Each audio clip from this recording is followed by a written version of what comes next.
How's it going, everyone? For today's video, I'm going to give you an in-depth tour of my sim rig in its current form. It's been about 2 years, I think, since I've done one of these update videos, and a ton has changed on the rig since. My goal with this rig was to have as clean of a setup as possible while remaining, as functional as possible as well. So let's get into it.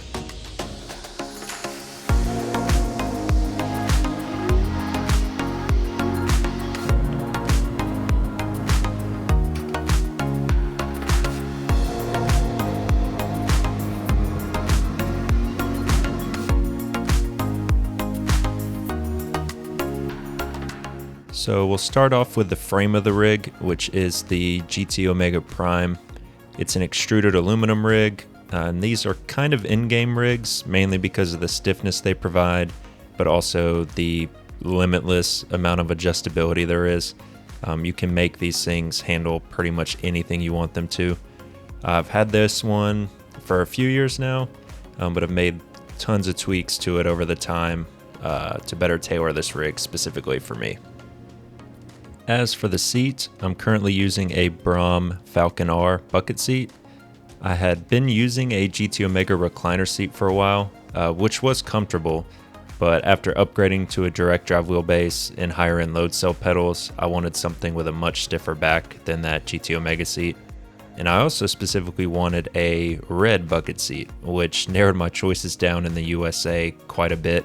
But I ended up going with this Falcon R because of the wider shoulder bolsters that it had than most bucket seats. The seat overall is pretty comfortable, especially after adding this lumbar pillow and getting the right amount of tilt in the seat using these seat brackets. The bottom padding is the perfect combination of thickness and firmness in my opinion, so it's not so soft where after an hour your butt is resting on the fiberglass shell, but also not so firm that it's uncomfortable for a long time. I've done a few 3-hour streams in this thing with no real comfort issues. And then underneath the seat, I have a Buttkicker Gamer 2 mounted to this little bar I have left over from a track racer seat bracket. Works real well, transmits vibration through the seat without having to be, turned up way too loud where you can hear it all throughout the house. Now, getting in and out of a bucket seat is a little more difficult than a recliner seat, and with me also being a taller guy, I'm 6'2", I also didn't want to have to essentially fall into the rig every time I got in it. So I added a few things to basically raise the overall height of the rig and also make it easier for me to get in and out of. So the first thing I added were these isolator feet from Track Racer. I also added this gtomega floor plate, which does look pretty nice, but it also gives me something to stand on when getting in and out of the rig, and then it also helps hide some of the wiring mess going on underneath the rig and keep that out of sight.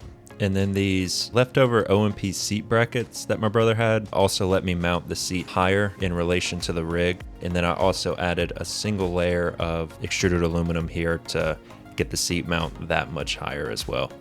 I'm still using the standard gtomega Prime wheel deck that came with it, and bolted to it we have my Simagic Alpha Mini wheelbase.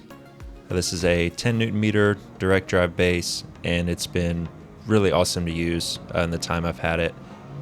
When my biggest complaint about it is that the cables come out from the sides rather than the rear, I think that says it all. Also on the wheel deck we have this MagSafe charger for my phone. I use this to let me have my phone at a convenient spot so I can monitor Twitch chat during a live stream. And then on the other side of the wheel deck, I have the Stream Deck mounted here. I use this for streaming and then also as a button box for functions I either don't have mapped to a wheel, or for general OS and Windows based things like alt tabbing and a volume mixer. Stream Deck makes things so much easier. Honestly, if you don't have one, I highly suggest getting one for just sim racing and overall usage on your PC. This thing's been great. Over here on the shifter arm, we have my Simagic Q1S sequential shifter and my Simagic Handbrake. I believe this is the TB1. It's the normal handbrake, not the hydraulic one that they have now. And then I do also own the Simagic H pattern and sequential combo shifter, which is a great shifter. I absolutely love the feel in H pattern mode, but for sequential, I ended up wanting something with a little more tactile feedback as I started playing more Dirt Rally and EAWRC and like MX5 Cup and iRacing. So that's why I picked up the Q1S. I have these positioned so the handles are right in level with where my hand is resting on the wheel, so I don't have to reach down or up when using sequential or the handbrake. And then I have the handbrake angled so it pulls toward me, which makes it super comfortable. Even though it's mounted kind of far to the outside, it's still real natural to reach for and pull toward me. And then underneath the handbrake is my mouse tray. So moving on to the pedal area. My pedals that I'm using are the Simagic P2000s. This is a hydraulic load cell pedal set, and they feel absolutely awesome. I do plan to do a more in-depth long-term review of these, as they have not been completely trouble-free for me, but overall they've been solid. And then I am using one of the Simagic Haptic motors attached to the brake pedal. I use this for ABS and wheel lock feedback. These are surprisingly useful, especially for ABS engagement. Wheel lock I tend to hear it before feeling it through these pedals, but it is nice to get that extra little bit of feedback. And for the pedal tray, I have them mounted onto this gtomega adjustable pedal plate. Honestly, it works perfectly for me because it allowed me to get the pedals raised up to the height I needed, to the angle I needed, and it's super easy to adjust all aspects of it. You have these little adjustment knobs here, forward and back. So you can just loosen these. You pull this handle here down, and you can see the little pegs retract, and that allows you to tilt the pedal plate up or down on that end. The peg goes through the new hole, and then you just tighten this knob back down. Super easy. You got a ton of positions, and then it also comes with a pedal slider, which obviously makes forward and backward adjustments as easy as possible. And it has a surprisingly little amount of flex. It's honestly completely unnoticeable in use. Really happy with this pedal plate and how it turned out. So moving on to my display, I'm using a 55-inch LG C2 OLED. It's a 4K 120 Hz TV. It's absolutely gorgeous, and honestly, it's being underused since I don't really watch movies or TV shows or anything in my rig. But I do have it mounted to this gtomega monitor stand, which also supports my PC on the backside with this Track Racer PC shelf. I love having this thing because it allows me to keep my PC and all the cables hidden really easily, so it looks super clean when you first walk into the room.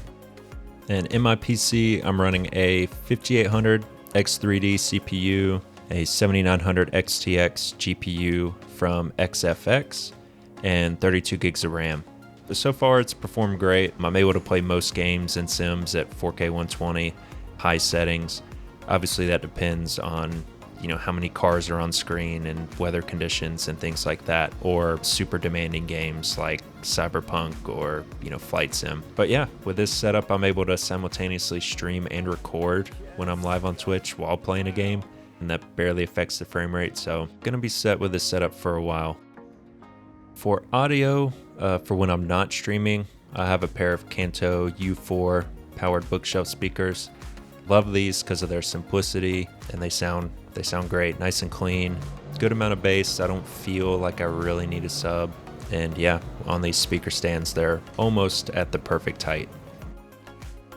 And then for streaming, I'm using this Razer Kiyo Pro webcam. It's 1080p, 60 FPS, does its job well. Not much more to say there. And then for the mic, when I'm streaming, I'm using a Fifine AM8. This is a dynamic mic, and I have it mounted on this boom arm contraption I made with some extra profile I had laying around. And I love how this thing turned out because it not only matches the rig, it doesn't take up much floor space. With these little casters, I can move it around the room as needed. and then I can easily move the mic in and out of the way as needed during a stream. And then a few finishing touches for the rig, one being this gtomega floor mat that I have under the rig.